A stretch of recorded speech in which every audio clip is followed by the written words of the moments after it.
Welcome to episode number 35 of the Canadian Prepper Podcast, recorded August 26, 2019. For tonight only, we're the number one podcast recorded on Monday nights.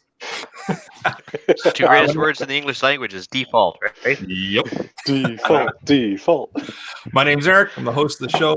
I'm based in Southern Ontario. I'm a hunter, target shooter, ham radio operator, VE3 EPN, and computer geek. I got into preparedness when I was working frontline emergency services and witnessed an over-reliance on emergency services during major events such as ice storms, power outages, etc.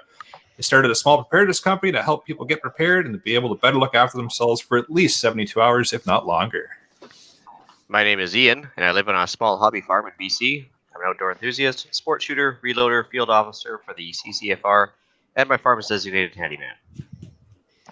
I'm Alan. My friends and family call me a safety nerd. My background as a first responder is development mind for safety. I teach first aid and now stop the bleed as well. Coach my friends and family to be better prepared. I'm a locksmith by trade, and I've worked in the physical security industry for more than 20 years now. I'm Gavin, and I'm going to read the intro that somebody else wrote for me because I'm too lazy to type my own. But Canadian Patriot Podcast panelist, normally the number one live podcast on Monday nights, but tonight the other CPP has that honor, mostly because I'm on it. Firearms instructor with Ragnarok Tactical, first aid god, and field officer for the GTA for the CCFR. That's pretty accurate, I'd say. Yeah. Sounds good. If you want to help, at least you're humble about it. Yeah, true. If you want to help support the show and keep the Canadian Prepper Podcast on the air, you can buy a Canadian Prepper Podcast t-shirt at rapidsurvival.com. All the proceeds of the sales of the t-shirt help keep the lights on and the backup generator fueled. They are comfortable t-shirts. They're well made. They are. They are, and I keep forgetting to wear mine for the podcast. Jeez, you're fired. Yeah, if you're enjoying the show, please take a few minutes and like us on Facebook at facebook.com/Canadian Prepper Podcast and submit a review on iTunes. Also, we want your feedback, good or bad. Let us know if there's a topic you want us to cover, or if you like or dislike something we're doing. You can email us at feedback@prepperpodcast.ca, and if you want to send Eric off the deep end, give him a 4-star rating. Or, we could use a few more 1-stars to prove we're doing things right. Whatever. So we've got some low-carb content for you in this episode. First off, we're going to start off with some news articles relating to preparedness in the outdoors. Next, we're going to let you know how we've improved our preparedness since our last episode. And we're going to get into the main topic for this episode, the keto diet and preparedness. Let's move into some news first. First, the only thing that I found that was kind of relevant-ish for the week, a search called off for 2 missing fishermen near Florida. These are a couple of firefighters, unfortunately, that went missing on a fishing trip off Cape Canaveral. And the Coast Guard, the Navy, and several hundred civilian volunteers combed somewhere in the neighborhood of 100,000 square miles of ocean. And the computer models, after the length of time in the area searched, have come up with a almost zero probability of ever finding the vessel. So that's some unfortunate news and a good reason to be prepared for the worst wherever you go. Well, especially when the ocean covers, 3/4 of the globe, and it doesn't take much to get lost in all that, right? Well, yep. Yeah, it also just shows that, anyone can go missing, you think that firefighters should be guys that kind of maybe know a bit more than the average person and are in shape and all of that, but happens to anybody. All human, right? All human. Yep. Yeah. Well, for the sake of one of those spot GPS, emergency transmitters, what's that? $100 tops. Mm-hmm. Yeah. And that could save their bacon for sure. So. Yep. Anyway, I had a quick article from, I hate to say it, the CBC. Heavily editorialized with a agenda built into it. Basically, they're just trying to get more money for various union groups. But the good news about this article is it's a good, demonstration of how sometimes when you depend on ambulances, they just don't show up. So what happened was this patient was waiting for an ambulance, basically a patient transfer, but basically due to a cascade of budget cuts and basically bad socialist engineering with it when it comes to the medical system, they had basically too many patients waiting in the hallways on beds and ambulances sitting there lined up with more patients to get into the hospital. So those ambulances that were sitting there waiting couldn't go out and do actual service calls. So what happened was this guy basically started having worse and worse symptoms, and they said, an ambulance will be there as soon as one becomes available. And didn't become available for hours, and he died. So yeah, it's just one of those things. Even in normal times, there's an ambulance shortage. Yeah. Absolutely. Throw an emergency on top of that, and it gets significantly worse. That's why like the federal government suggests that we be prepared for 72 hours on our own, so that we're not tying up that system. And it is an unfortunate reality that paramedics can't leave the patient until they've been handed off to the nursing staff. So the hospital staff have their fair share of responsibility in getting those patients turned around quickly, so you can get the ambulances back on the road. Yep. So I've got a news article here from August 24th, and it's just in regards to Government of Canada is investing in flood mitigation project in Ontario. So it says here that flooding is Canada's costliest and most frequent natural disaster, and the community is looking for solutions to mitigate the costs and damages caused by flooding to businesses and residences. So it looks like they're going to be putting $150,000 of federal funding into the province of Ontario to help support updated flood mapping of Lake Ontario shoreline. So sounds like a good idea. I mean, you just don't build near water is the short answer to that. But I mean, really, it sounds like they should have done this. Oh, I don't know, maybe a year and a half, 2 years ago, when we started getting really bad flooding. Or 20 years ago when they started building near water. Yeah, or that. Yeah, the problem is that they've even changed the building code in the last 20 years that you can't build, right up against the water like you used to. But $150,000 is really nothing when you think about it. I mean, the last major dam projects were probably built in the 60s or 70s, and they haven't done much since. I mean, and people with higher population densities, you have more effect by regional flooding, right? Mm-hmm. True. So they should maybe add a couple zeros to that and start getting serious about it. Yeah.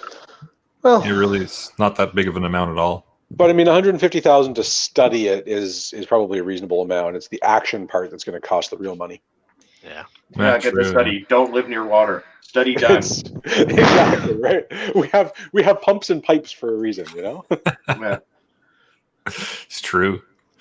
Shall we move into what we've done lately for our preps? I think we should. And what we've done lately for preps is brought to you by Get Out, Stay Out Canada. The creators and manufacturers of the Get Out, Stay Out Campfire Grill can be found at www.getoutstayout.ca. Awesome. So for myself, the garden's starting to produce. So I got a bunch of cherry tomatoes out of it the other day and some jalapenos. Then last night ended up turning those jalapenos into some wonderful jam. That looks delicious, by the way. It was great. Got 10 jars out of it, so that was good. Also met with some of the local ham club guys. I've talked to them quite a bit on the air, never actually met any of them in person. So they were putting an antenna tower up around the corner from me at one of the guys' houses. So I took the opportunity to slide over and say hello in person and learn how to put a tower up. So cool. Yeah. Nice. Did their faces match up to their voices, or was that? No. It never does. Do. No, never does. Yeah, you always paint that picture, right? And then you see them in person. It's like, no, not what I pictured at all. But hey, that's all right. Yeah. Actually, it's kind of funny. I've been listening to the We Like Shooting podcast quite a bit lately, and there's about 6 or so panelists on that one. And once I went on YouTube, I was like, oh, geez, nothing like what I expected. But I'm sure people do the same thing with us, too. Oh, absolutely, I'm sure. Yeah, but we're all much better looking than they thought. Well, clearly. Yes, that's how it works. That bar is pretty low. As for myself, I just spent some more time around the acreage on the minimal days off I had, stacking some more wood for the winter season. I ran the Scream and Deeming, the champion generator to ensure it's serviceable for the winter. So I had, check the oil, check the fluids, made sure that the actual thing would start. Set it in the crossbow for bow hunting season, which just started yesterday. Had a blowout on my ATV trailer, which hauls the wood around, so I ended up having to get sidelined for a couple minutes with a tire repair. It's amazing when you go to Canadian Tire and ask for a tire. They said, well, we don't really sell a whole lot of tires here. I was kind of had to giggle a little bit, but it's kind of in the name, yeah. Yeah, it's like, what's this on the outside of the building? But the best part is I even asked them, I said, well, where do you expect I could find a tire like this? And they're like, oh, I have no idea, but you should go to so-and-so's place. I was like, well, then you do have an idea. Yeah. It's they're getting what they pay for with the minimum wage there. So other than that, I believe the answer is too much. Yeah, exactly. I went out to actually took up a good chunk of my days off here. I during I think the 3 days I had off was I secured a spare bug out vehicle for my new teenage prepper who's about to get her learner's license. Nice. So Fantastic. with my local mentor, he's pretty much a car god as well. We hooked up a code reader and managed to whittle down the price a bit and secured a nice little starter car to the point where the wife might actually steal that car and give her our old one. But anyways, let's just say the insurance was double the cost of the car. Sounds right. Of course it was. Yeah. And if you want to hear me talk about that, you should go over, what was that, episode 91 or something of the Canadian Patriot podcast? Yeah, I ranted about that for a while. It's funny how I thought about you when I was looking at that. I was like, really? Oh, now I know where it's coming from. Yep, so, exactly. Sorry, I kind of skipped over you, Gavin. Did you want to throw anything in there? Yeah, I guess. I mean, I've been traveling a whole lot. I guess I can kind of fill people in on that. So we haven't really announced it, but Andrew and I, we got a deal to go teach the 5th Division shooting team for CAPSAC. So we were off doing that. They are better now. So that's good. Explain to the average listener who they are. So 2 RCR out in New Brunswick at Gagetown. CAPSAC is a big military only, used to be only Canadian teams, but now they basically anyone that wants to, but it's still mostly Commonwealth teams go and shoot a service rifle style course of fire. They asked us to come and teach their people to be better shooters. It was an interesting experience. Let me say that. We got mistaken as special forces. The beards give it away. Yeah. For our American listeners, if they are out there, the 2 RCRs, the 2nd Regiment of the 2nd Battalion of the Royal Canadian Regiment, and Gagetown is a swampy, disgusting, mosquito-filled place where you go and get trench foot and apparently shoot long distances. Accurate. Does anybody else see the irony in the fact that we had civilians teaching the military to shoot? Yeah, it was an interesting experience. And then I also, my lovely girlfriend, it was her birthday not too long ago, so my girlfriend Angela, or baby goes QQ if you're on the gram. I bought her an AR, or she bought herself an AR lower when they were kind of going like crazy. And then I bought her the parts kit for her birthday, and we built that over the weekend. So she now has a functioning AR lower. Nice. Cool. And any girlfriend that's willing to take a parts kit for a birthday present is definitely a keeper. Oh, yeah. Well, yeah. I mean, and we went out for dinner to Antler because delicious venison. So was there any protesters outside?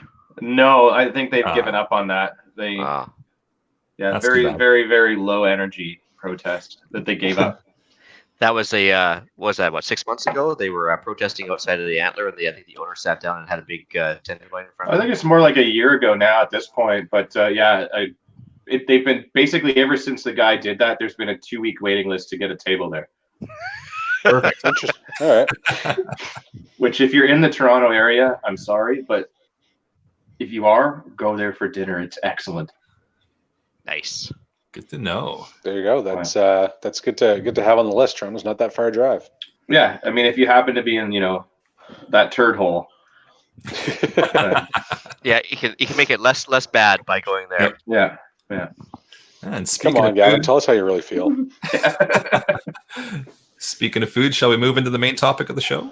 Oh, we got to let Alan say his piece. Has he not gone? Look at that. I'm not paying attention. I didn't do much interesting. We got some new cast iron into the house. My lovely lady's family is all over the thrift stores and the second hands and the yard sales and finding us cast iron all over the place. So found a nice big like 10-inch deep skillet. It was phenomenal. So I got some new cast iron into the house, and then spent some time honing the fishing skills with my boy monster. We didn't catch anything, but we had a good time and got anytime we got lines in the water, we're winning. So taught a couple of classes the last couple of weeks. So we got some new people certified to stop the bleed, and some more first aiders kicking around the province. So that was a good week. Nice. Yeah. There we go. That's all I got. All right. I don't think I'm missing anybody else now, right? I think that's all of us. Okay. All right. Well, now we'll move into the main topic. All right. So I guess why are we talking about this for preparedness? Because it's not a health podcast, although we'll talk about those later. I'm looking for your guys' feedback as well, but I mean, basically, you know, in all seriousness, I mean, yeah, if you can learn anything from Zombieland and 28 Days Later is you got to be in shape to run those bad guys. But also a listener request. But what are your guys' thoughts on this? No, anything helps, right, to get you ready for things. If you feel you got to shed a few pounds, why not look at this as an option? Victory loves preparation. It's the sooner you start with this, the less bad your life will be overall.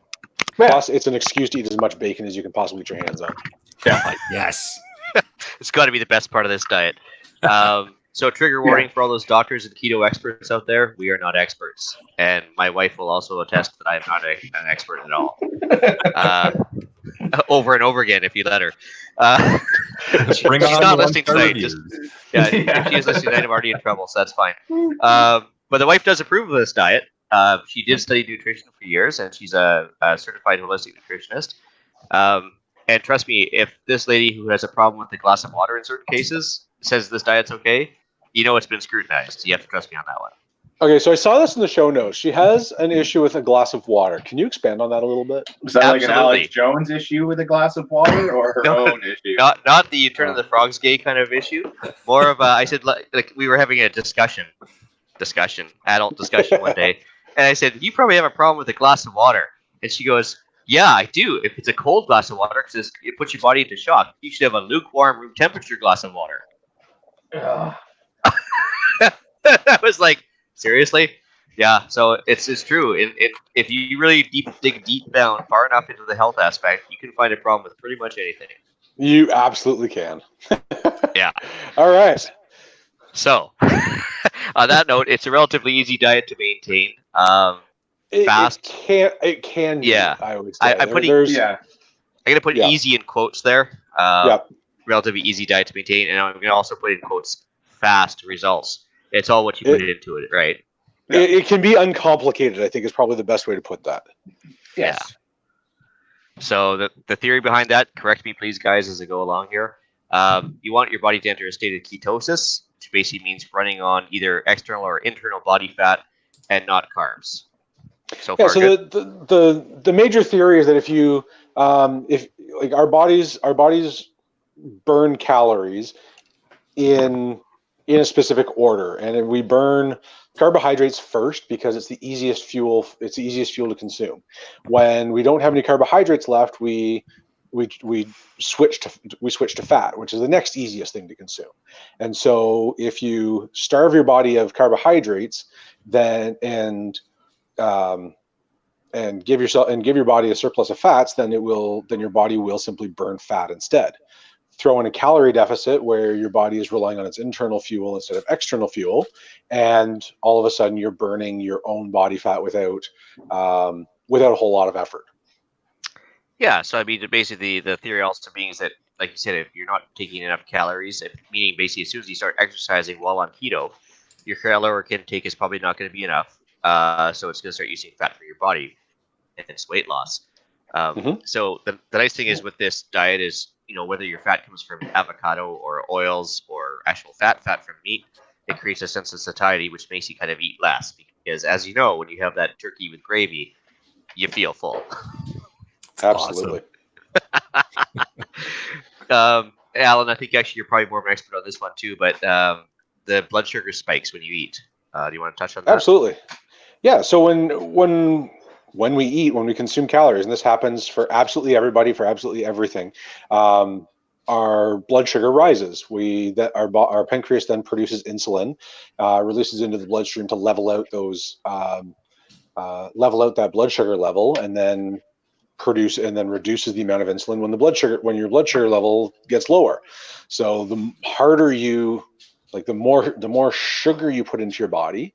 So the more carbohydrates, the faster it's produced, it's metabolized as sugar, the more insulin your body has to produce, and then the harder the crash afterwards. Everybody's felt the sugar high, right? We've all been there. We've all felt a sugar high. And sugar crash. And then the sugar crash is when the insulin kicks in to overcome that. And if you think about it in terms of a car, right? If you're driving a car and you're driving at a reasonable speed and you slowly apply the brake, you feel yourself stopping sometimes, but you can do it slowly enough that you don't even feel it. But if you're speeding in your car and then you slam on the brakes, you've got that big crash, essentially, that sudden stop, and you can feel it. Same concept, right? The harder you push your pancreas, the harder the crash is going to be afterwards. Which also leads to long-term problems like diabetes and everything else. So if you're eating nothing, absolutely, lollipops over and over again, and you're stomping on the gas and stomping on the brakes, that's what causes type 2 diabetes down the road. Is that you basically beating the crap out of your pancreas, right? Yeah, exactly. And as somebody that has the diabetes from doing exactly that in my youth. I can tell you from experience that, for me at least, eating keto has allowed me to keep my blood sugars where they need to be without taking medication or having to exercise profusely. Which is huge for preparedness aspect if there's a lack of social services, right? Absolutely. Yeah. Well, and like this whole concept actually came about in the late 1800s, early 1900s. It was studied for people who suffered from seizures, so specifically people who had epilepsy, is where this whole concept originally came from. And they found that people who suffered from seizures had fewer seizures when they didn't have carbohydrates. And it's still a thing today. I was actually we were just watching a documentary the other night, for like a mystery diagnosis kind of thing, and they found this one woman was having like these intense muscle pains that related back directly to an overproduction of glycogen, or an undermetabolization of glycogen, and it came back to eating carbohydrates. She stopped eating carbs, and this mystery pain that had been plaguing her for 10 years and stopped her from living her life went away. Yeah, it's funny. I mean, I'm not going to name names, but I used to live north of 60, we'll put it that way. And the rate of diabetes, epilepsy, all sorts of other things went through the roof because their diet really consisted of high carb snacks, pop with high sugar. Considering that one pop has more than your daily allowance of sugar in it. And it was just a horrible diet, and lo and behold, the health problems showed up early. I can confirm, because I had a friend of mine that got a job as a pilot flying supplies up there, and it would be full of pop and chips. Yeah. Yep. Absolutely. You just I can't believe it. The whole plane was just full of cases of pop and bags of chips. Well, even if you look on the old early episodes of Ice Pilots in season 1, they said, critical supplies getting to the town after the weather cleared. And what was it? It was pallets of pop, pallets of chips. Yeah. Yep. And it's right on video. So anyway, there certainly is something to the high carb, high sugar diet not being good for you, clearly. We've got a valid comment on the live chat here too from that's me saying there's no essential carbohydrate or carbohydrate. That's right. You're sure about that? Yeah, so I'm not sure about that. I don't know. I beg to differ slightly. Because, there's a few essential carbohydrates. There are low carb beers that really do not taste that bad. Yeah, actually, we got to talk about those later on. Good are two different things. Oh, absolutely. No, it's definitely not excellent beer, but it's if my choice is no beer or that beer, I'll take that beer. Yeah. So the basic premise, as a reminder for the new listeners that haven't heard of this keto diet before, is basically lots of vegetables with a fair amount of meat, not too much, and just no starchy foods. So no rice, no potatoes, no wheat. But the good news, like we mentioned before, is bacon is allowed. Yeah. Yes. And actually, we're going to be experimenting with our own bacon here momentarily. We bought half a pig last week. I forgot to mention that, what it did for preparedness. So we're going to get half a pig delivered in the raw. Is it really preparedness though when it doesn't last that long? Well, it's not consuming supplies from elsewhere within the chain. So, but we're also going to practice our canning with it too, so that'll work. Oh, okay, there you go. Yeah, I'm done with that. Yeah. So, as the theoretical here, I mean, we talk about low carbs and everything else. Try doing this diet on the road is not easy. So no, it sure isn't. Yeah, that's kind of why I fell off the wagon a little. I was off and then back on, and then I was eating military hay box meals for a week, and it was just like, well, this is what they've brought out for us. So yeah, and like military rations are designed Yeah. to be high in carbohydrates because they want you to have a lot of fuel quickly to keep going. and I mean, government supplied food has to follow the government's healthy eating guide, or otherwise, what's the point, right? Absolutely. Which happens to be the exact same as what they use to fatten up cattle for slaughter, by the way, is when you actually take the percentages and ratios for wheat to protein and everything else. The Canada Food Guide matches the fattening for slaughter for cattle. Huh. Just saying. Kind of appropriate. Well then. So the military, they want you to charge the hill fast. They don't care if you're going to live next week or get diabetes 10 years down the road. They want you to be able to charge that hill now, right? So different purpose with those things. Yeah. For myself, I mean, I think Eric and a couple other guys here can attest when you're on the road. It's like you go to Tim Hortons. What's everything in that menu got in it? It's like sugar, wheat, sugar, everything. They're crafty little buggers though. Like the Tim Hortons coffee is loaded with sugar and fat. If you get a double, look what you're getting. Yep. You're getting more Not sugar, even- not even more just sugar than a Tim daily Hortons, allowance. Yep. Everything. You go Well, to and the the problem grocery is store and you look at your carb content on damn near everything. Yeah. There are hidden carbs in it. You're like, what? Why is there sugar in this? Yeah. And One even of the big ones is sauces, right? We forget the sauce, and the sauce is what the sauce will kill you on just about anything. My big thing at Tim Hortons is if you get the sausage and bacon breakfast, but without the wrap. And they will put it in a lettuce wrap for you if you ask really nicely. Please don't do it at the drive-through, but they will put it on a lettuce wrap for you. Or if you've got 3 minutes to sit there, you can just get it on a plate, and then you can cut the carbs. Oh, that's good because I was actually going to mention that later on too. There's a few of them that are keto friendly now. I mean, so for myself, like I just I try and do as best I can when I'm on the road, but if you can't, just try and keep the sugars as low as you can. Yep.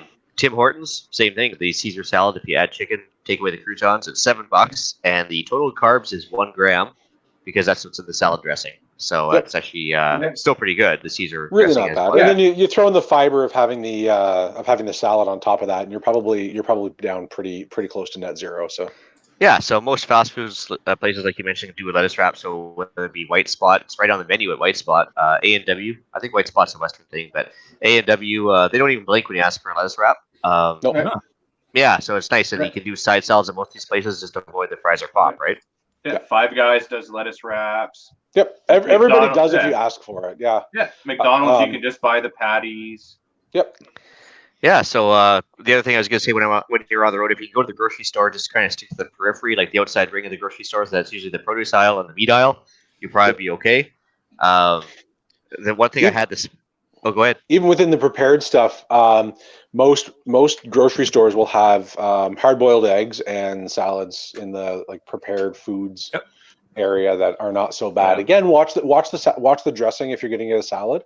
But an oil and vinegar dressing is tasty, cheap, easy, and doesn't add to your carb content for the day. Yeah, so we talked about all that stuff. Bulletproof Coffee is kind of a foundation of this keto diet with a lot of people when they're first starting out, which basically involves putting butter in coffee. Yeah, and I'm serious about that. It's something I've never done. I've heard of it. I've always used MCT oil instead, and I've had excellent results. Whoa, that's not legal. That's actually that's CBD you're thinking. CBD, MCT oil, which stands for medium chain triglycerides, I do believe. Medium chain, which is a really fancy term for coconut oil. That's been fractionated down to out to its really basic parts, and it adds fats without adding sugar. I find that gets me through. From about 8 o'clock or 9 o'clock at night through till 1 or 2 in the afternoon. If I've just got my coffee with MCT, I can drink that all day, and I'm pretty set until the afternoon. Yeah, when I was big on it, like I don't drink coffee, but I do tea. I would do a bulletproof tea, and I would put a little bit of coconut oil and butter in it, and then even just like a tiny little bit of salt, just to bring out the flavor some more. And it's excellent. My girlfriend is still all on it, and she's just bought a frother. a portable frother for her coffee, so she can do that on the go. She's weird like that. So the Tim Hortons coffee they serve, if you just go with a double cream, that actually isn't a high enough fat content to overcome the lactose in the cream. Yep. So Yeah. it's not really, I guess, keto friendly unless you do just a black coffee. But if you happen to bring, MCT oil or coconut oil with you and butter, you could actually mix it together, make your own bulletproof coffee on the road. But that's if you go in and you don't go to the you don't go through the drive-through, you can ask them for a little container of butter and they'll give you one. And or whipping cream. Yep. If they have it. Yeah. Yep. That's a Starbucks thing too. If you ask for whipping cream on your coffee, like get a black coffee and whipping cream, it's rather palatable. Yeah. No, it's really good actually. Just as a reminder to listeners, they're digging this idea already. There are limits. So Doritos brand cheese salsa is technically keto. I actually proved it to my wife, the health Nazi. Still, sorry. I mean the fun vampire. No. My nutritional consultant. What you're saying is it's a good thing you're not at home right now. Yeah. In other words, Ian will not be joining us next week, and the funeral is planned for September. Yeah, no. She'll be watching this and she'll be like, "I'm not amused." But anyway, no, seriously, I actually proved to her that Doritos brand cheese salsa is actually keto. But do you really want to eat it when it's like 2 molecules away from plastic? No. Nope. So you could dip pork rinds in cheese salsa and still stay keto. Probably not a good idea for long term. So the idea is that focus on the vegetables, right? I have a rather specific love of pork rinds. And actually, we're planning a road trip. I think the place is in Hamilton, and there's a pork rind emporium where they make several different flavors of them, and I'm going to go investigate that. Yeah, I might need to meet you at said pork rind. Yes, I'll let you know. I'll let you know when we're going, and we'll So go investigate. when is this happening? Yeah. There is one in Ajax that I've been to, and oh man, they are excellent. And they also actually have like very, very low carb barbecue sauce. Like, so I will give a shout out to a brand that is near and dear to me, and it's a brand based in Windsor called Tunnel Barbecue. The company there, they had a restaurant near the Windsor side of the tunnel for many, many years. The restaurant's since closed, but the sauces and spices live on, and they are excellent. They are super tasty, and all have under 5 grams of sugar per serving. All under 5 grams of carb per serving, which is, and it's like per 2 tablespoon serving. So it's actually a fairly decent size serving and a fairly low carb content. So that is, I'll give a little shout out there. That's, if you can find that, a lot of Metro stores and a lot of Foodlands in Southern Ontario have TBQ sauce on the shelves. Nice. Yeah, I ran to my fridge and grabbed mine. It's Buster Rhinos. So these guys also do the pork rinds, and they're excellent. Well, that's kind of funny because you look at the average like bullseye barbecue sauce, and it's amazing how much sugar is in those things, right? It's ridiculous. Like when you start looking at it from that perspective, the amount of sugar that is in absolutely everything is really disheartening. Yeah. So I mean, the wife's advice for this episode, I actually asked her for a couple tidbits, and she was saying stick to cruciferous vegetables like cauliflower. Throw in as much lettuce, kale, cabbage as you want. Cauli rice is available at Costco. You can make pizza crust out of cauli rice. You can use it as a side dish. You can use it as pretty much everything. So second shout out to my beautiful fiance Claire, who makes the best cauliflower pizza in the world, and I will stake any other cauliflower pizza up against hers. It is absolutely phenomenal. I prefer it to the wheat crust. Oh, actually, it's kind of funny. I do too now. Like the first couple of times, I was like, really? And I have to hand it to the wife. Yeah, she's saying the way she does it, it's actually preferable. It's actually tastier. Yeah, it's tastier. It's not as, it doesn't make you feel like you've got a stone in your stomach afterwards. It's phenomenal. And she makes it. She's an excellent cook in general, but she makes an excellent cauliflower crust pizza, and it is worth every bite. And I will fight anybody that says that they make a better one. But you guys mentioned the low carb beers there. Do you guys know the brand names? Wasn't there like a Coors or a Budweiser or something?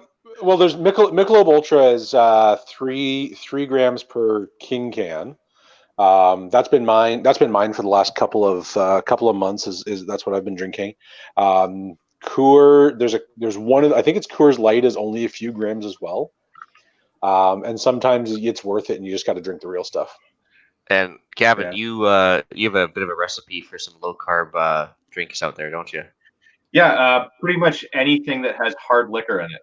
Yeah. Yeah. Well, whiskey, anything over 40% is good. Yeah. I'm a big fan of the Coke Zero and any sort of whiskey, personally. Which is kind of funny when you think about like from a diet perspective, but it works, right? Like, I mean, because it's the right. Absolutely. I mean, you got to watch it though when you drink. If you drink and get drunk, it doesn't throw you out of ketosis, but it will pause the keto process. Yeah. Well, and another point, and there's again lots and lots of debate amongst the keto community about it, is that even artificial sweeteners theoretically can spike your insulin. Your body has a hard time differentiating between real sugar and artificial sugar. So watch your fake sweeteners.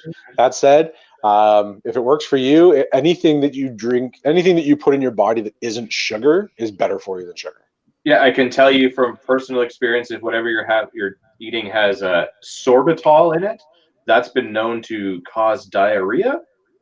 So be very careful on what you eat on that one, and that's what they use. If you've ever had those, the Haribo sugar-free gummy bears, or read the amazing online review on them, which if you haven't, you should. That's what they use in that. And then I believe it's maltitol is the one that really spikes your blood sugars. Yeah, it sure can. Yep. And maltitol, I think was it maltitol or was aspartame was designed as an ant poison originally because they were so sweet they took it back to the queen and it killed her instantly. So you got to be careful with what you eat.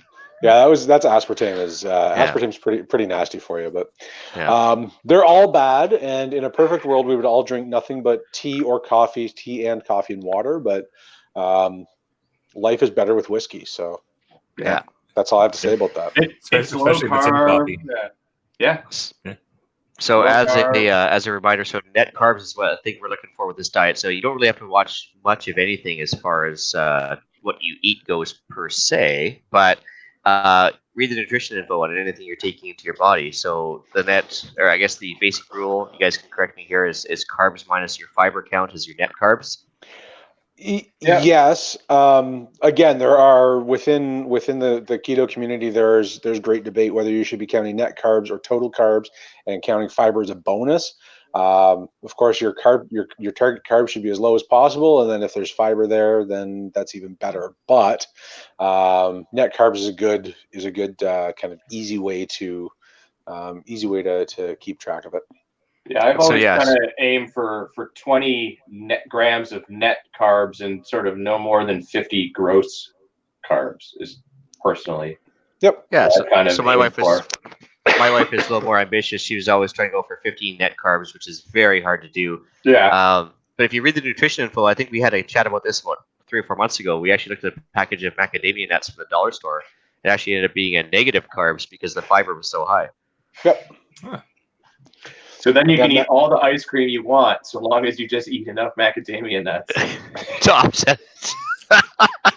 Maybe not. That's not how it works, guys. Yeah. The more I learn about this diet, the more I like it. Yeah. So, and this is my number one problem from a personal perspective is I love eating all sorts of like steaks, pepperoni, whatever have you. But you have got to be aware of eating excess protein in various forms because it creates something called gluconeogenesis, and I didn't come up with that term. So basically what happens if you eat too much meat, it turns excess protein into sugar, believe it or not, which I didn't believe her at all until she showed me the documentation behind it. Mm-hmm. And so if you do create excess sugar by eating too much meat, it actually turns right around and stores those excess carbs as fat, which negates the whole diet. So keep your excess carbs low. Try not to go crazy on the meat. Vegetables, believe it or not, are actually good for you. Yeah, that's why like when people ask me about it, they're like it's Atkins. I was like, yeah, not really. It's low carb, high fat, and like mid protein is how I like to describe it. Because you don't want to spike that blood sugar by eating too much meat. Although exactly. Is there really such a thing in my mind? No, meat's the best part. Let's be honest. Exactly. Yeah, we don't all go looking for a kale salad when you got a steak right for you. Like what other diet can you eat all of the eggs and bacon and cheese that you want?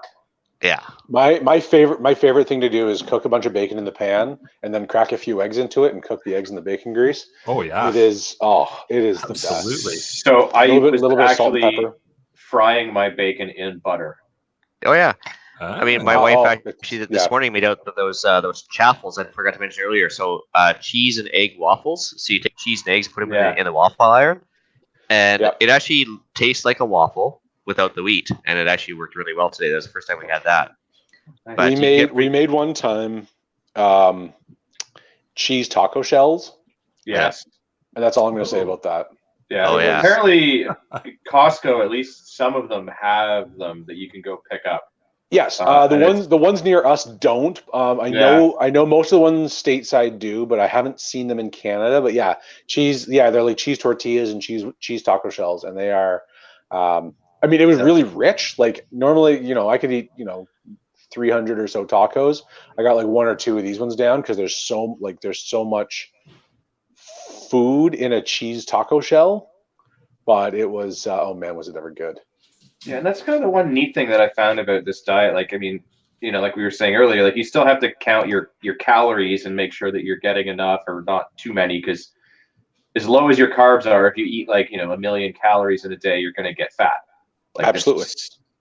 But when you're on keto and you're fully into keto, the first 2 weeks or so are usually rough. But once you're fully into it, I found that, at least personally, I don't have to count my calories because I just don't get that hungry, because like you were saying earlier, like the fat kind of keeps you content and you're good to go. And you may not even need to eat a meal because you're just like, I'm just not hungry. Yeah, it's actually happened a lot of times with me now. I was kind of surprised that I'll skip a meal because I'm working outside or whatever. And it's just like, whatever. Which never happened before, right? Which I think is probably one of the, like, bringing it back to a preparedness perspective, is probably the biggest advantage of it. Is if, I mean, it's normal for me to not eat for 16, 18, 20 hours. Yep. And when you think about how long 18 to 20 hours is, and if I don't have to stop for food and I'm not getting hangry later, right? Because I don't have that insulin drop, I don't have that blood sugar drop. Yeah. So when it comes time to be hungry, I'm like, okay, I'm hungry, but I'm not like I'm gonna stab a person to get a Snickers bar into me because I don't need it. More consistent and longer energy levels is what I found. Like when I was fully into it, I was sleeping an hour less a day, but I was getting better sleep and just consistent energy. Because before, even when I was taking meds for diabetes, like your sugar is still all over the place. Like sure. But on this, it's just steady. It's just constant energy all day. It's awesome. Yep. Well, the problem is though, is like it's easier to store a bag of rice in the your Gamma container, but how easy is it to store like fresh kale and everything else? So the problem is for long smoke all that meat and store that. or can it as best you can. I think for long-term storage, it's not as easy as like the mainstays of preparedness, like your rice and wheat and beans and everything else. It sure isn't. But honestly, I think at that point, you're probably not worried about your calorie outlay. At that, if something does go horrendously wrong and you're on food storage, you're probably less worried about staying in shape because you're going to be losing weight no matter what. Absolutely. Yeah. But all the more reason to have an indoor garden. Mm-hmm. Okay, there you go. Yeah. Well, and frozen and freeze dried vegetables retain significant portions of their nutritional value. So it's not it's not as easy to store it, but if you do find that way, it is perfectly acceptable to have. I mean, like canned and frozen vegetables, although they have a different texture, they still have approximately the same nutritional value. Yeah. I mean, one thing that I've had to struggle with quite a bit is like, I think Gavin, you mentioned it too, is that, like you'll be on this diet and then all of a sudden, somebody will put down a plate of sushi that you've been craving or whatever. Yeah. That's got carbs in it. Cheat meals are okay. And even I think the hardcore guys who are on YouTube talk about it, like having a cheat day. You have to. Yeah. Is one thing, or even a cheat, preferably probably a cheat meal versus a cheat day. But, don't get disheartened if you are on trying this diet and all of a sudden you just break down after a couple of weeks and have something. Go ahead, like it's not going to kill you. Yeah, one meal isn't like that meal may throw you out of ketosis marginally, but if you just get right back on it, and you won't even notice. So here's the big thing, like the overriding thing about diet in general, whether it's keto or being a vegan or whatever, right? You didn't get fat in a day. Right, one meal didn't make you fat, so one meal isn't going to make you fat again. Yeah, nor is one meal going to make you healthy. So exactly. It's about consistent. It's about consistency over the long term. So efficacy, guys. Bottom line for you, Alan, does it work? 100%. 100%. Not quite 2 years ago, I was 140 pounds heavier than I am now. That's really impressive. That's the best story I've heard in a while. Actually, that's all there is to say about it. Yeah. It was consistency. It was a combination of increasing my my calorie output. Right, I had a job where I was on my feet 9 hours a day, which is fine. Right, it's good. I increased my exercise. Stopped eating sugar, and things that I noticed, right? I have, I have a learning disability that has essentially made itself scarce, right? I can tell if I've had sugar, I can't focus on anything. But when I don't, I have the ability to tune out. Like I have a neurological impairment that makes it hard for me to tune out sounds around me. And so if two people are having a conversation, off to the side, I'm unable to not hear what they're saying and just focus on what somebody else is saying. I find when I don't have sugar in me, that's a lot easier to do. It's a lot easier to focus. It's a lot easier to tune that out. I have, I'm not wearing it at this exact second, but I have a belt that is almost 2 full feet shorter. Actually, I am wearing it. So if you're watching on YouTube, that belt right there is 16 inches too long for me now. It fit me when I bought it. Same thing. Wow. I don't know if you can see that. I think I went down 3 belt notches on keto now, so that's been good. So it definitely works. Listener Daryl, one of our listeners on the prepper group that we kind of chit chat on online, he was mentioning he lost 60 pounds on this diet, and I was like, that's impressive. That's phenomenal. It's great, and it's. And it was, I didn't believe in it when I first tried it. I was a friend of mine is a huge fan of it. He's a huge proponent. Started me on it, and I was skeptical. I was 100% skeptical. I would agree. I was the same. I was like, there's no way that because it just sounds so contrary to everything that you've learned in school and what all of the health people are saying. You're like, so I can eat as much bacon as I want and I'm going to lose weight. And you're like, You're like, there's no friggin' way. No way. No, it's not going to happen. Yeah. So one of the big things, and we've said it a couple of times, like the first couple of weeks that you're doing this, feels terrible. It's often referred to as the keto flu. Yep. Most of what the keto flu is an imbalance in your electrolytes. So your electrolytes are your potassium, magnesium, and sodium in your diet. That's the things where you start feeling muscle cramps. You're feeling lethargic. All of those really flu-like symptoms is what they really are. So if you're deciding if you're going to test the waters and do this, one, you got to keep it up for at least a month, and you got to be like hardcore about it for the first month, and two, keep up those electrolytes.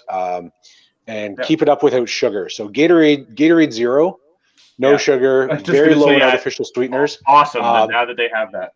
Tasty as all get out. I know all of our local dollar stores have it, and there's one right around the corner from my work, and it's a godsend because it's something that tastes good, keeps your electrolytes up, and doesn't spike your insulin. So I also just take them as pills. First thing in the morning, a magnesium, a potassium. Make sure you've got enough sodium in your diet, which if you're eating an appropriate amount of bacon shouldn't be an issue. Also, and it's always important to hydrate, but it's especially important to hydrate on keto. I drink, I'm not even kidding. I drink 5 liters of water a day. And if I don't, I feel it. So I keep track of that. I have a 1 liter Nalgene bottle that I have at work, and I have a bunch of elastic bands on it. And I fill it up in the morning. I roll all the elastic bands up above the 500 mil line.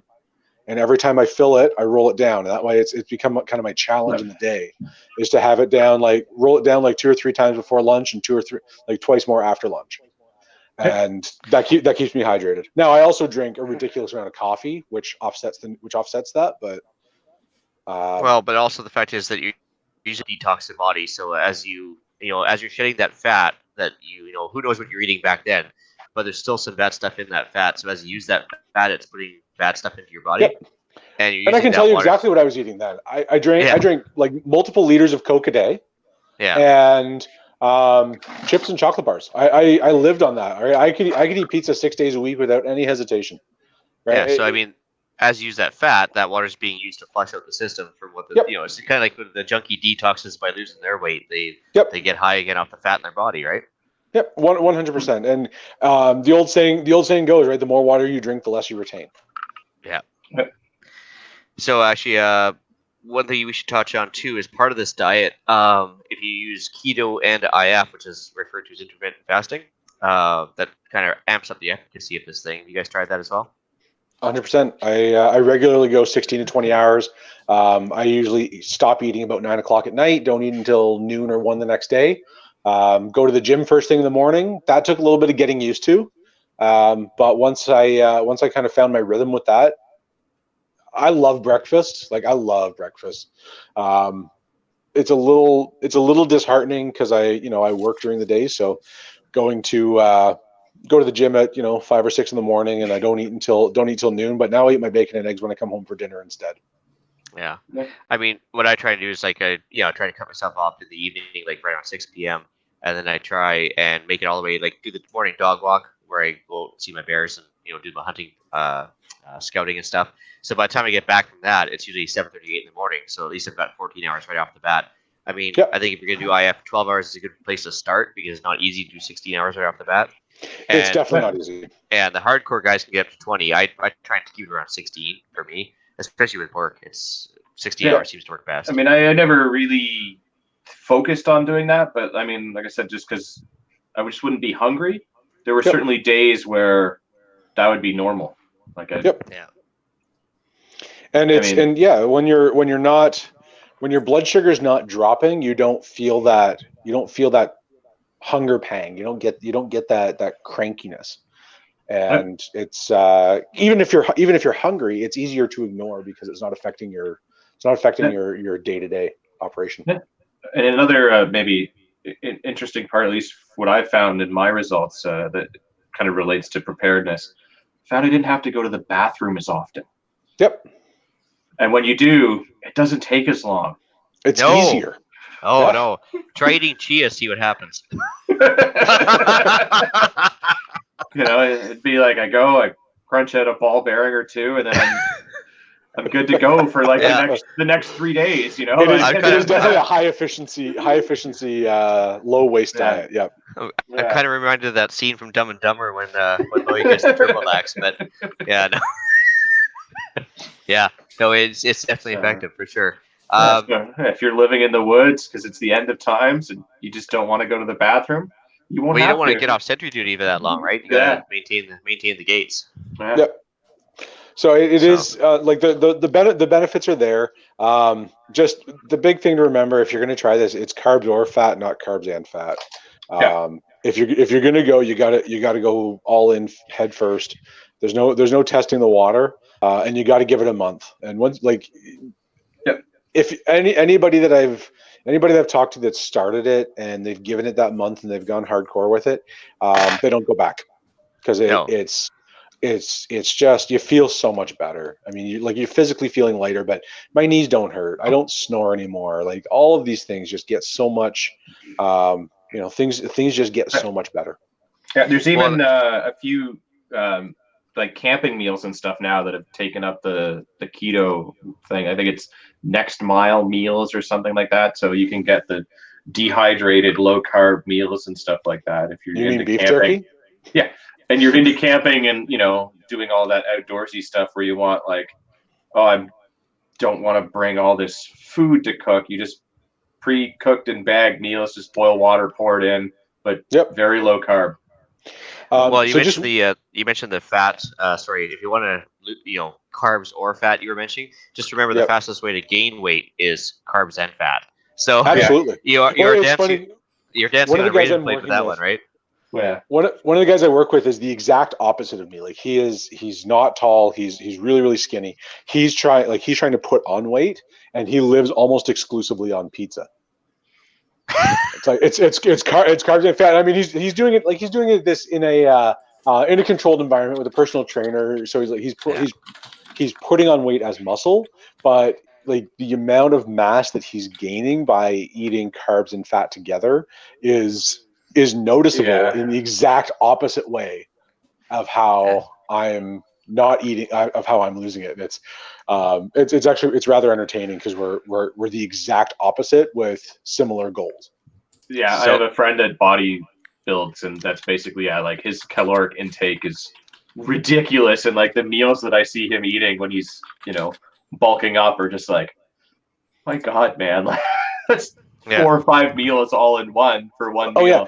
If you follow The Rock on any of his social medias, Dwayne Johnson, that is a big dude in general, and the volume of food that man it takes in, but he is like 3.5% body fat and can bench press a Buick without breaking a sweat, and it's right. Your goals are, everybody's goals are a little bit different.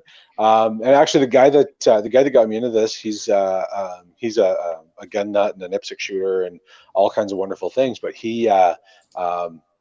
Chris, he also he also is a bodybuilder. Like that dude, dude is absolutely ripped, and like I would not want to meet him in a dark alley. And he's he's gone taking it to the far extreme. He's gone full carnivore. He doesn't even eat vegetables. He has some epic plates of meat. Yeah. He's nuts. I love Chris to death. He's a great guy, and he but yeah, he's just like, he does everything he does is hardcore. Yeah. So I'm not surprised he did it that way. Just as a YouTube comment response here for Denob, he was asking if we had some good references here other than keyboard commandos like ourselves. So, Denob, if you want to watch Dr. Eric Bert or Thomas DeLauer on YouTube, they have hundreds of videos on the keto diet, and they're both under their own names on YouTube. I think it was Thomas DeLauer. He lost about 250 pounds, and he actually likes to show off. He's like super duper cut now. He looks like Wolverine, but yet you show pictures of him from 3 or 4 years ago, and he's a 400-pound blob. Absolutely. So he go ahead. So there was also Mo Primal had a podcast. I mean, I think he would kind of fall into the keyboard commando thing, but when he did it, he would cite the people that he took the information from. I believe he was also on Slamfire too, right? Like he showed up on Slamfire for a informational session on this. Yeah, we had him on the Patriot podcast to talk keto years ago now at this point. Yeah. But he had some interesting results and everything. But when he had his own show as well and YouTube videos, so I would say he falls into the keyboard commando thing because he's not a doctor himself, but I think he would cite where he got the information from, if I recall. So maybe worth looking. But Dr. Eric Bert, Eric Bert is definitely a good resource for sure. Keep in mind, guys, when you're on a fast too, like you still can have like black coffee, tea, water with a hint of lime if it's room temperature, as I've been told. It's still okay to have all that between meals, and you won't spike your blood sugar, right? So anybody heard of this Dr. Ken Berry? That's me. Put on the live chat as well. Oh, I'm just see here. I haven't heard of him, but my wife probably has. But I just eat all the bacon. That's my job. There's the book that I read first. It was more of a study than a book, which was completely referenced. It was written by a doctor. It was called The Anabolic Solution, and I can't find it in my drive to remember the guy's name, but he's a Canadian doctor. He's a bodybuilder. He sat on the board for like the Canadian Bodybuilding Association or something, like coach and like medical professional to like the Olympic teams. And that was the one, right? Because everything was, I think it was called The Anabolic Solution. And that was the one that got me going on it because it was well cited. But there are a lot of references out there by doctors, by nutritionists that are not just people who have anecdotal evidence, because that's all of this is anecdotal at this point. But and I think I'll keep looking for that while we're talking. Yeah, another good point here brought up by a viewer. That's me. Just as you get a blood test before starting, it's not about losing weight but getting healthy. Yeah. Then you got absolutely. Yeah, Absolutely. I get yearly blood tests from my my work medical, so that comes in handy. Gives us a lot of information. Interesting enough, like anecdotally, as an old guy now, one thing I didn't even notice as it was happening, but as I started going on keto, the wife says, "You notice what you're not doing now?" I was like, "What's that?" She's like, "Getting up for the midnight pee." I'm like, "All right." So it totally does regulate your not just your bowels, but your bladder, sugar levels. It takes care of a bunch of stuff, and it's noticeable. Like I look at pictures from a few years ago. Like when I was on Krav Maga, I was super thin, and then when I moved to BC, it was like super fat, and then I'm kind of starting to go back thin again. So it was it's noticeable. Yeah, exactly. Like it changes absolutely everything. Sorry, I'm still trying to find this. The other thing that I was going to mention about it was, where are my show notes here?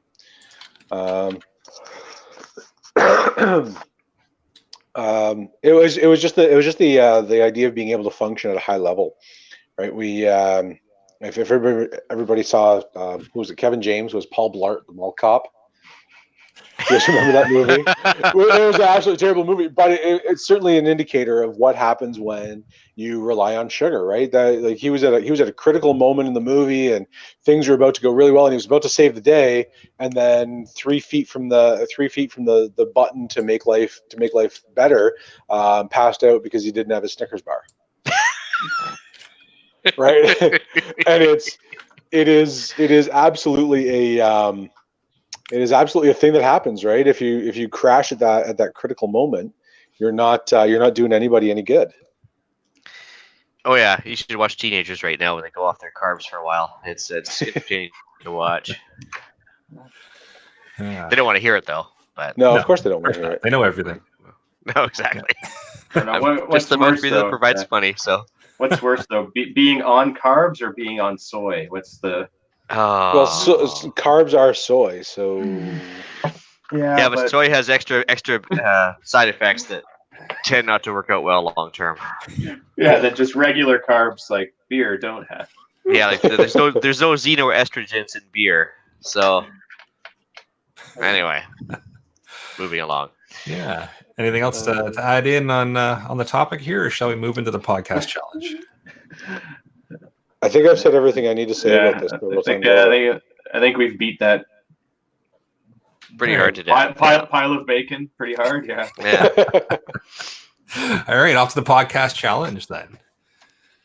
All right, I guess we should see if this might work for you as a listener. I'm not saying you guys need to do it, but if you've tried other diets and they haven't worked for you, this one is fairly quote unquote simple.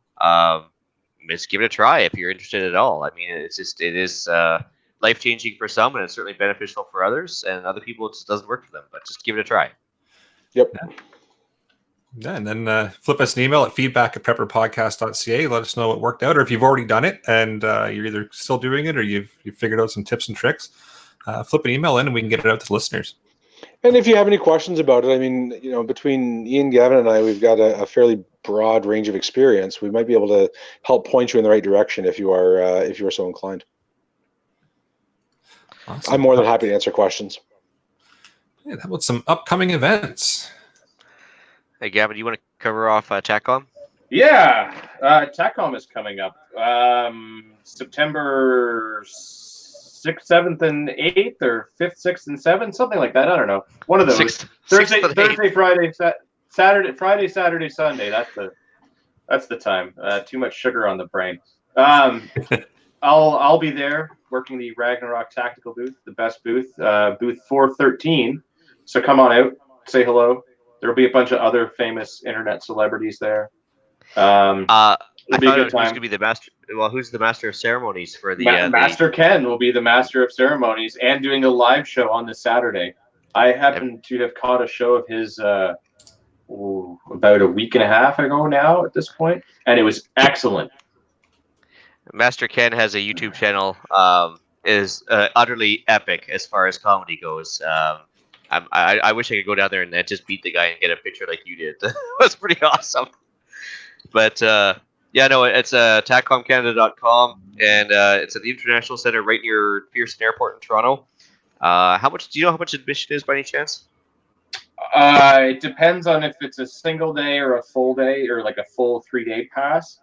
but don't quote me on it. But I think it's somewhere around $20 for the day pass, something like that. And I could be totally wrong.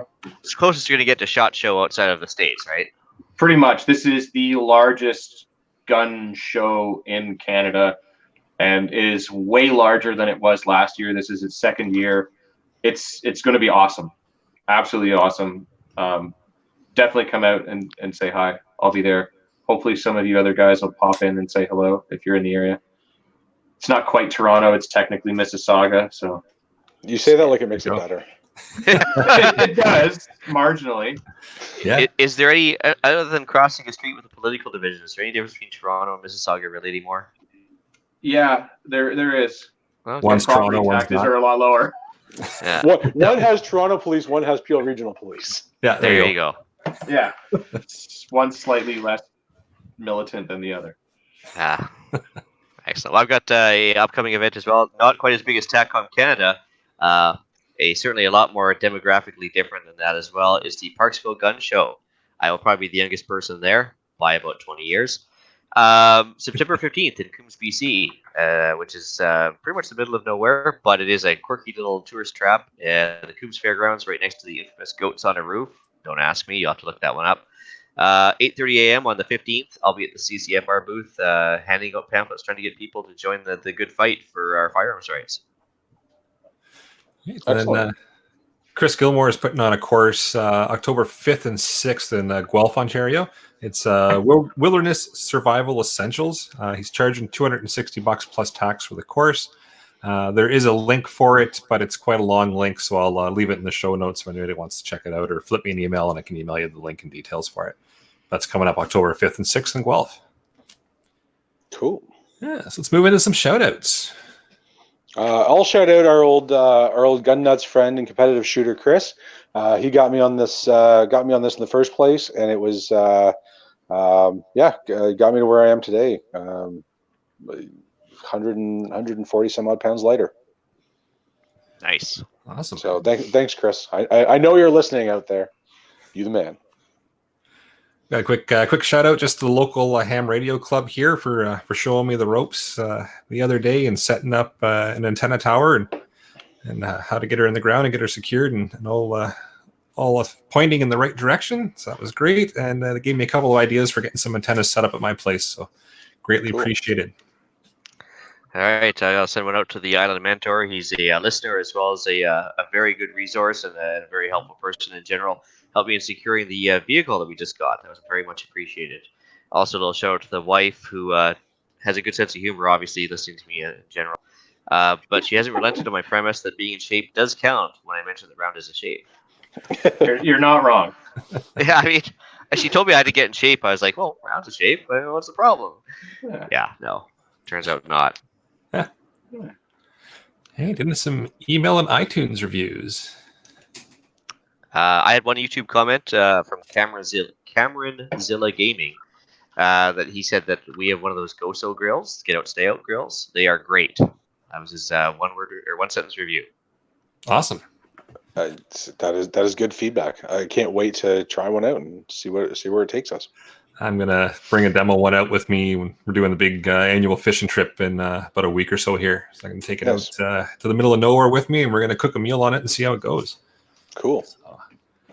And as far as iTunes reviews go, we are at 29 5-stars. We've still got that one little guy at 4 stars, and that 1 star keeping us honest and making sure we know we're doing a good job. So. Was it Churchill that said if you have enemies, that's a good thing? It means you've stood up for something in your life? I think that was a Churchillism. Yeah, that or haters gonna hate, I think. Haters gonna hate. I mean, that's basically what it means. Yeah. But Yeah. I'm also fairly convinced eloquent, that 1 star came from Andrew, but you know, it's just because we're getting bigger. That's got to be it. Yeah. He's kind of a D-bag. It was Gavin that said that, not me, just for record. Yeah. That's okay. I'll say it to his face, too. Yeah, fair enough.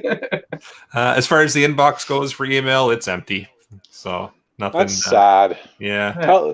Talk to us. We're lonely. It's just the 3 or 4 of us laughing at our own jokes if you guys don't talk to us. Yeah. I mean, we encourage the hate mail. Absolutely. Your hate feeds me. Yeah, it does. It really does. Sparks some great debates. Yeah. Yep. Yeah. So instead of just putting that 1-star in and remaining silent, flip an email into feedback@prepperpodcast.ca. This particular episode was based on a listener suggestion. It was Daryl, wasn't it? So if you want to be part of the solution, then let us know what you want to hear. Yeah, exactly. Yeah, we had a couple of people asking for it. So and there's nothing worse than giving out bad information and not correcting it later, unless somebody actually tells us where we went wrong. So yep. Ooh, still bitter about that one, eh? Yeah. Oh, jeez. Well, with that, I'll bring episode 35 of the Canadian Prepper Podcast to an end. You can find the podcast on iTunes, Podbean, Spotify, or your favorite podcast app. Please help us out. Take a few minutes, submit a review, even a 1-star. Helps other people find us. And you can also find us at prepperpodcast.ca and Facebook. We do record these shows on StreamYard. If you want an early peek at the show, please subscribe to the YouTube channel, Canadian Prepper Podcast. Click the notifications tab. That'll let you know when we're going live. If you want to talk to me directly, even if you have any questions about being on keto and what you can eat and what you can't, you can find me on Instagram at PPSWO. Hey, That's Gavin, all I got. Where can everybody find you? Other than at TACCOM Live and in person, you can find me on the Instagram at urbex_GTA. Sweet. Are you on another podcast as well? We're on a bit of a hiatus, but yeah, Canadian Patriot Podcast, if and when we ever get this rolling again, which we will. We just, the whole Google Hangouts thing really cut us deep. We transitioned okay. Yeah, we've just been traveling a lot and haven't had a chance to figure it all out. We were better prepared for the change. Oh, yeah. That's fair. Fired. That is fair. Although there is some chatter right now about doing a show immediately following this one, because we can't let you guys apparently have the #1 live spot for too long. We'll have it for 2 hours, and that's what counts. But my reply is I have no idea how to get this thing working with the thing. So Ian, I might need to pick your brain shortly following the conclusion of this. I will defer to Eric right off the bat. I want to stay in the #1 podcast spot, so can't help it. Just giving really bad advice. Yeah.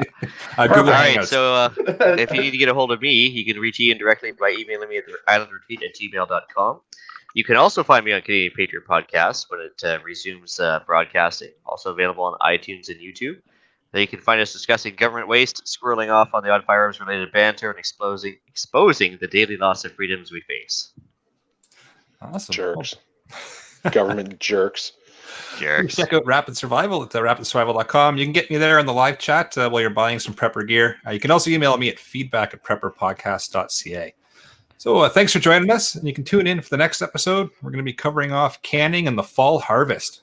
So until next time, be prepared, stay safe, and keep learning.